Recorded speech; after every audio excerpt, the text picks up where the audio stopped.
Welcome to the operations research course. So we'll continue with the activity scaling, and this will be the last video on the last lecture on the activity scaling. So in this lecture, previously we had introduced the network scaling, network scaling, and we have introduced the concept of CPM, that's the critical path method. Where we say it deals with certainty of resources or times, and we have looked at how we can schedule an activity, So in this lecture, we'll look at uncertainties in the activity types and project crashing. So let's move straight to the uncertainties in activity types. All right, so the uncertainty, we realized that the critical path method, or the CPM, actually assumes certainty when specifying the activity times, right?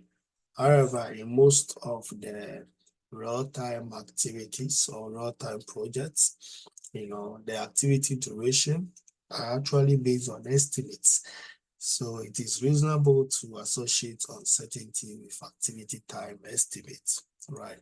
So that brings us to the concept of the project review and evaluation technique, or the project evaluation and review technique, the PERT,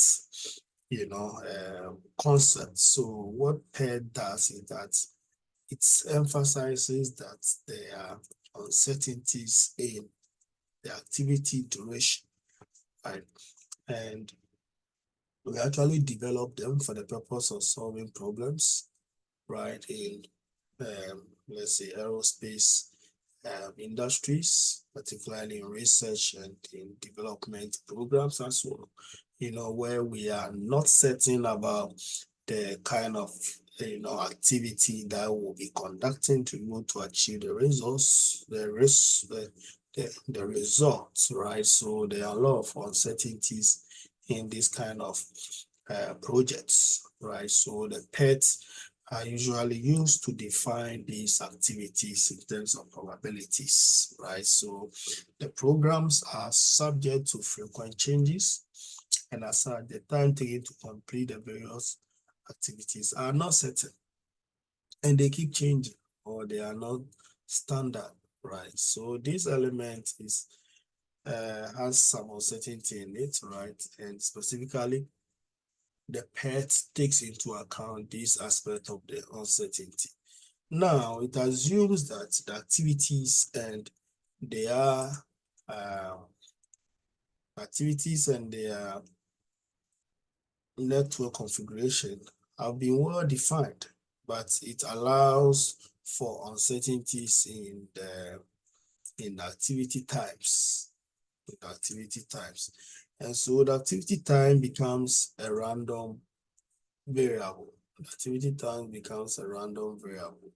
What that means is that if we are to ask any particular worker or an expert that how long do you think this particular work will take you, right?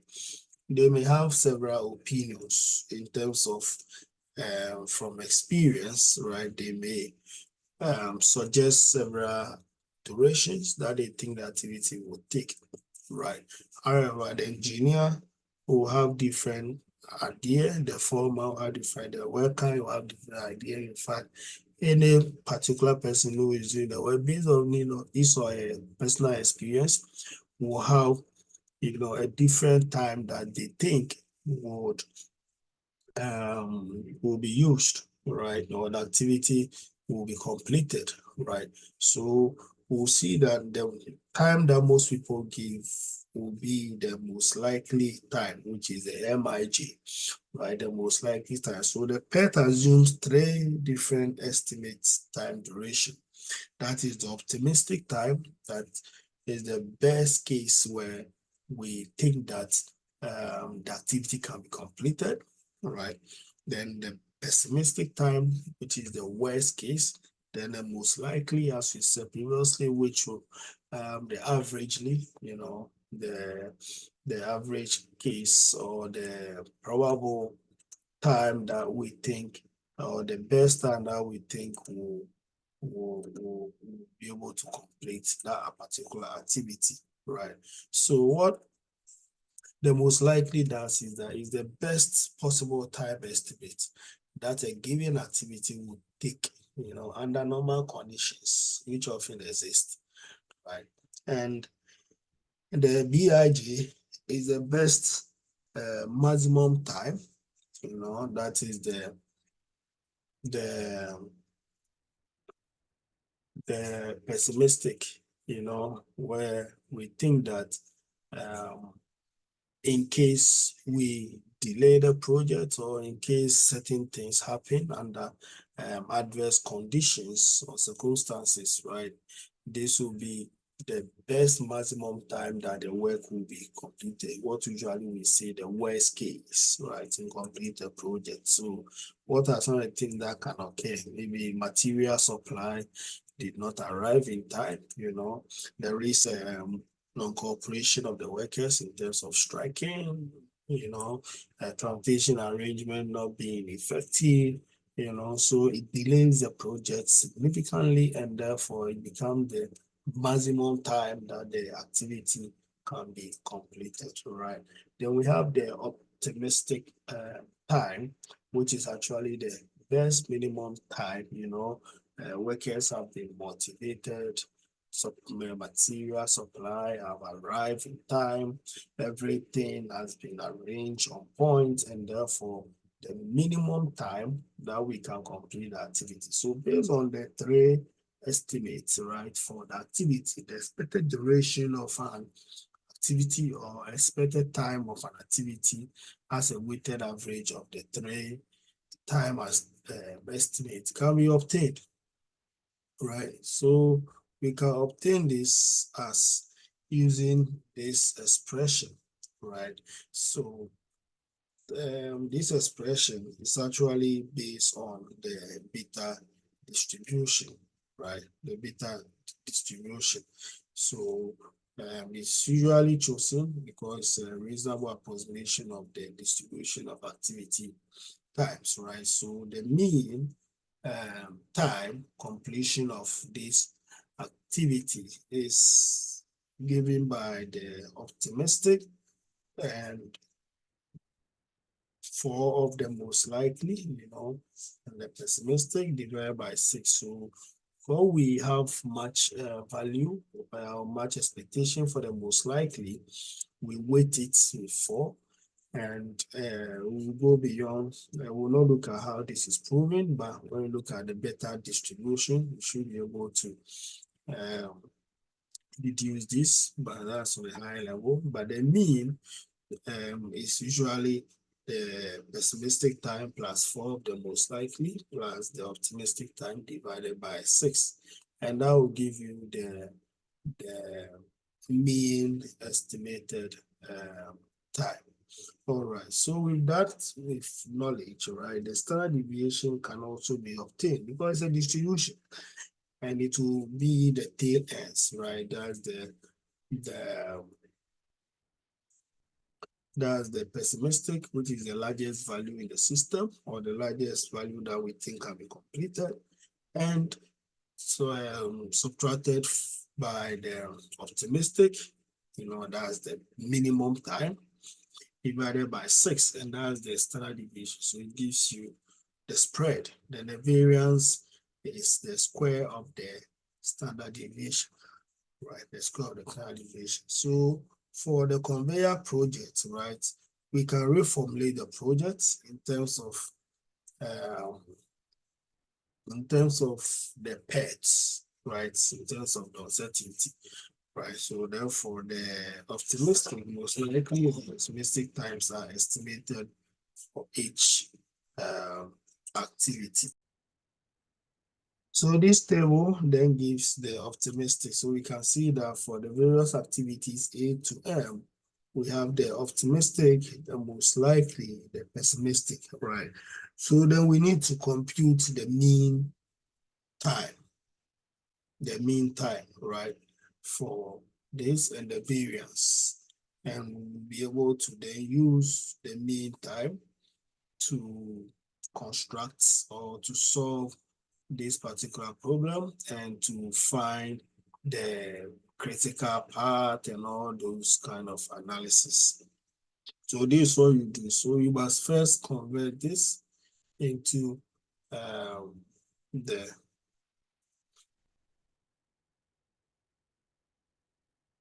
right into that, then later I can get a variance, and then we'll be able to compute um, the critical part or determine what the critical part for the project or for the system. All right, so since the mean activity times of this project are the same as the first conveyor, then the critical part will be the same. So we've tried to produce the mean, right, to be the same as the CPM example that we first solved, right? So the critical time will be, the critical part will be the same, the critical activities will be the same. So on the basis of the central limit theorem, right, the means of the critical activities and the corresponding variances can be added. So we can compute all this, let's say the variance of the expected duration, right? So the variance of the expected duration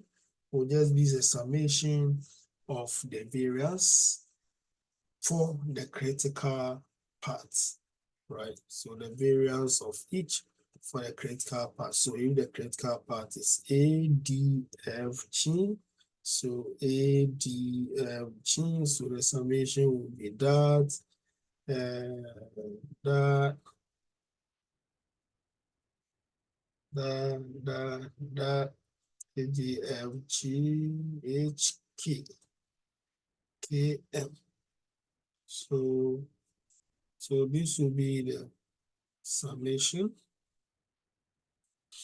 Yeah, and that will give us the total variance of the system, right?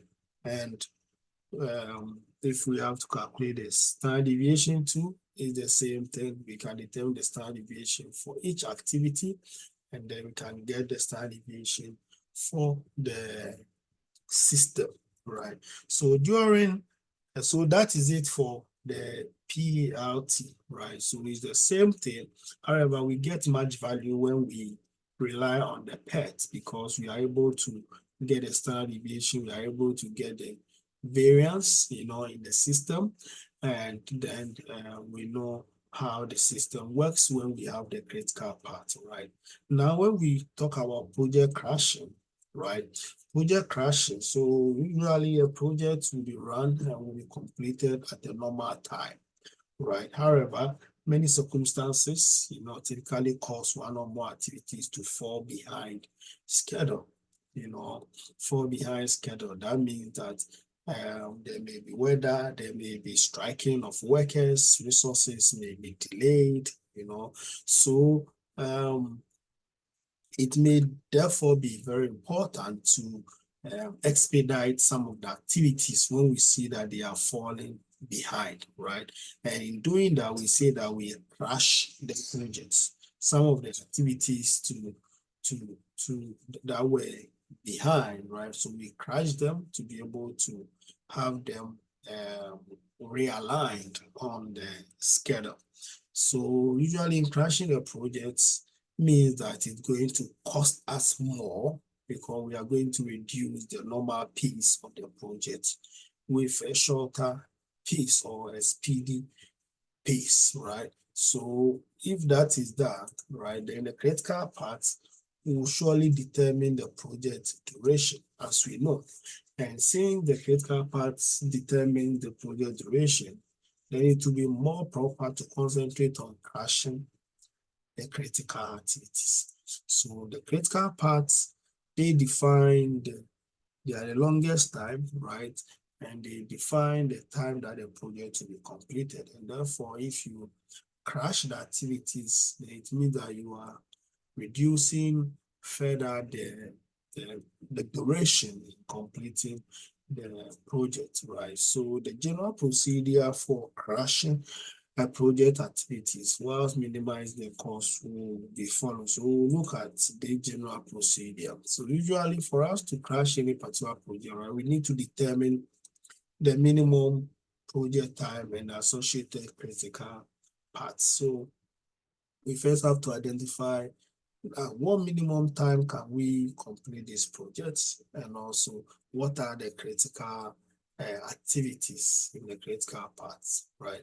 Then we can identify and crash the activity on the critical part with the minimum unit cash cost. So we look at the crash costs, the crash cost, like the amount that it costs us to reduce the time for each activity. Then we focus our attention on the minimum amount or the minimum number, right? So what we do is that if there are several costs associated with reducing the time, then we go for the minimum costs so that we don't increase our project costs, right? So we adjust the network for the time and the cost associated to the crash activity and recalculate the critical part again, or recalculate the system, right, to see whether the critical part will change or it will not change, right? So the unit cost of crashing activity is usually computed by the crash cost minus the normal cost, right, divided by the normal time minus the crash time, right? So there is a time cost relationship, and this one gives us more meaning. So we have the cost time relationship, right? So usually, as the project increases, with time, then the cost also decreases, right? So what that means is that usually we may have a normal time and a normal cost in completing any particular projects, right? Completing a particular project. However, whenever we think of rushing the project or reducing the time, then you see that it's going to correspond to an higher costs of the project, what we call the crash cost. So the further you reduce the project's completion time, the higher your cost of projects, right? The higher the cost of projects. So let's look at this typical example. So this typical example, we have activity A to G, right? And you normally have normal times, and it can also be crashed, right? So we have normal costs, and we also have the crash costs, right? And there are crash costs per week associated with this. So we'll first have to construct this activity. So in constructing this activity, we have node 1 to node 2, node. So we don't have the precedent relationship here in this example, but assuming we can construct this activity, right? So 1 to 2, 1 to 3, 3 to 5. So we have this as the network scheduling, right? And we have the earliest time and we have the latest time, and the project can be completed in 44 weeks, right? So in computing the activity, the critical part of the activities, right? So we are able to identify that activity 1, 2, and 5, 6 are the main activities. So 3 activities that are defining the critical parts, right? Good. And gives us a maximum of 44 hours, 44 weeks. Now, based on this crash time, right? Based on this crash time, we'll be able to compute the number of crash weeks, because we have 6, 14, and 8. So 6 plus 14 plus 8 gives us 28 weeks. So it means that based on the critical part, right, which is 14 plus 18 plus 12, which is 44 weeks, we'll be able to reduce the 44 weeks further to 28 weeks. However, it's going to cost us when we reduce that. But at least this is the amount that we can reduce this cost, or sorry, this activity duration. All right. So what we'll do is now to look at how to crash this particular project. So we will arbitrarily take any value, right? Because on this critical part, the crashing cost is $100 per week, right? $100 per week. So we can easily crash this, we can crash this, and we can also crash this.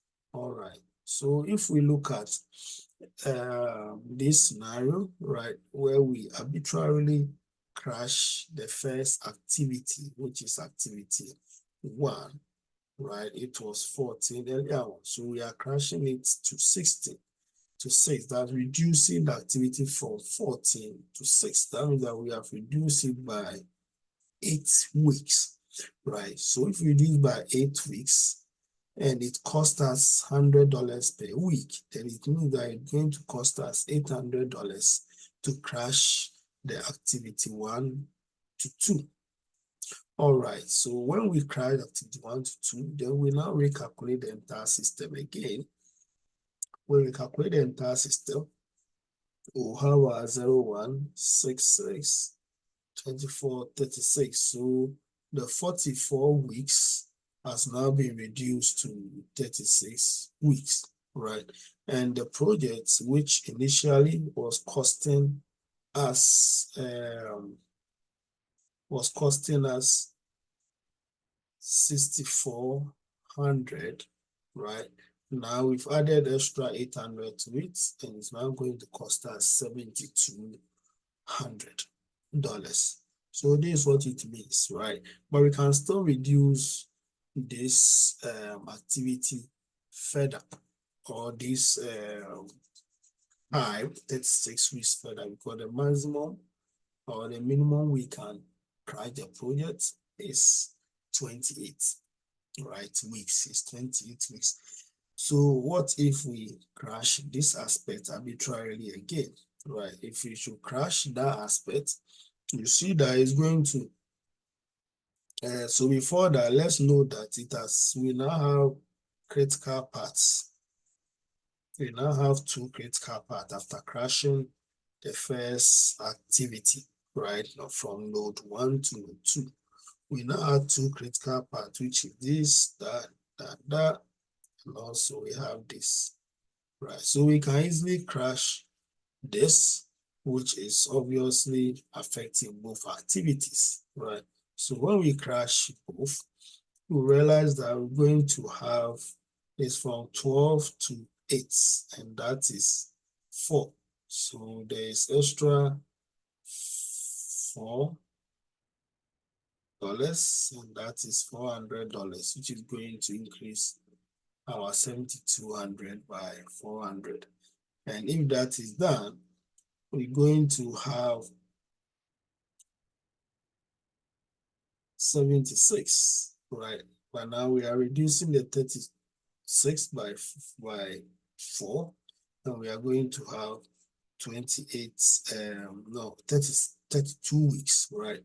But we still have 28 weeks to go. That means that 4 more weeks can be crashed. So this is what we do. So we look at these two, and we realize that where can we crash? The cost of crashing. So on this leg, we only have this left, which is 4 weeks, and each is $100 per week, right? Again, when we look here, we have 2 we can crash by 2 weeks and it's $100 per week. So what we can do is we can crash all the 4 here, or we can crash 2 here and recalculate the system, and later crash 2 here and recalculate the system. All right. So we'll keep crashing these projects until we are able to achieve our 28 weeks, until we are able to achieve our 28 weeks. So if we should crash 2.5, we'll see that we are going to reduce our week to 30. Then when we crash these 2, we can then reduce that to 28. So we'll have this. So our first one we didn't crash, which was 44.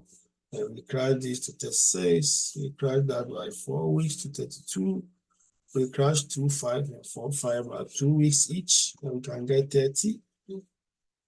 And we can crash the 2.5 again and 3.4 by 2 weeks. Then we can get that. So when you get a critical part, in this case, right? When you get a critical part in this case, they are double. Then what you do now is that whatever you do on one critical part, you do the same thing on the other. Right. So if you crash 2 here, you have to crash 2 here, right? To match up. And if you crash 4, then you have to crash 4. So that's what this was done. So it's a good exercise for you to do and see if you are able to get the 8600